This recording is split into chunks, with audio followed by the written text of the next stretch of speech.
Robert F. Kennedy Jr.'s independent run for the White House is drawing new attention from national Democrats. I think both Republicans and Democrats, the infrastructure and the leadership are, of course, going to be worried. From a Queens food pantry to a co-working space in Brooklyn, Kennedy is on the campaign trail, making a pitch to one of the most loyal constituencies of the Democratic Party, Black voters. It comes as President Joe Biden's allies at the Democratic National Committee have ramped up an aggressive campaign to undercut Kennedy's candidacy, signaling the threat he could pose to the president's re-election hopes.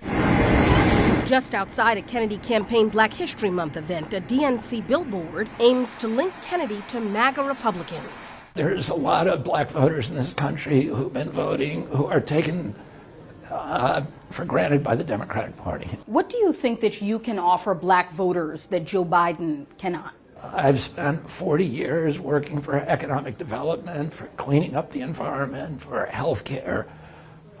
For Black Americans and Hispanic Americans, I have a long track record of making that my priority. Aaron Freeman, whose family has long owned Brooklyn staple Sugar Hill Supper Club, has consistently supported Democrats.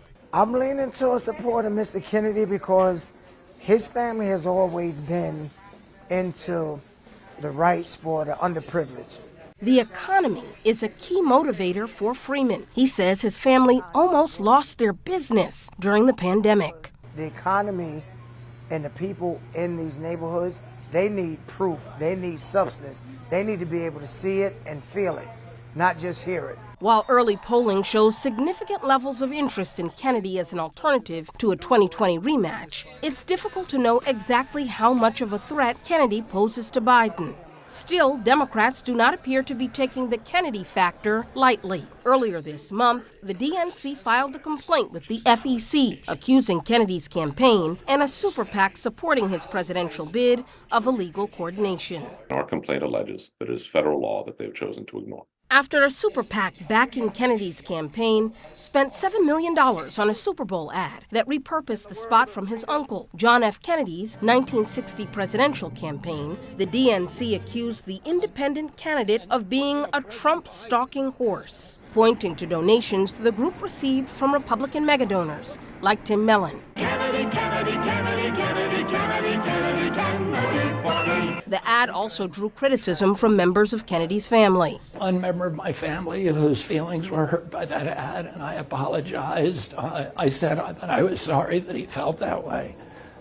But I have no apologies about the ad. I think the ad was a good ad. Meanwhile, some black voters continue to weigh their options and are entertaining Kennedy as a real alternative. Black America truly does not have a friend in politics.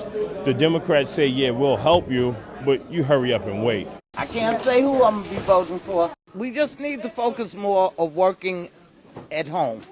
Take care of home. That's my whole big thing. We're not taking care of home. We're taking care of the world.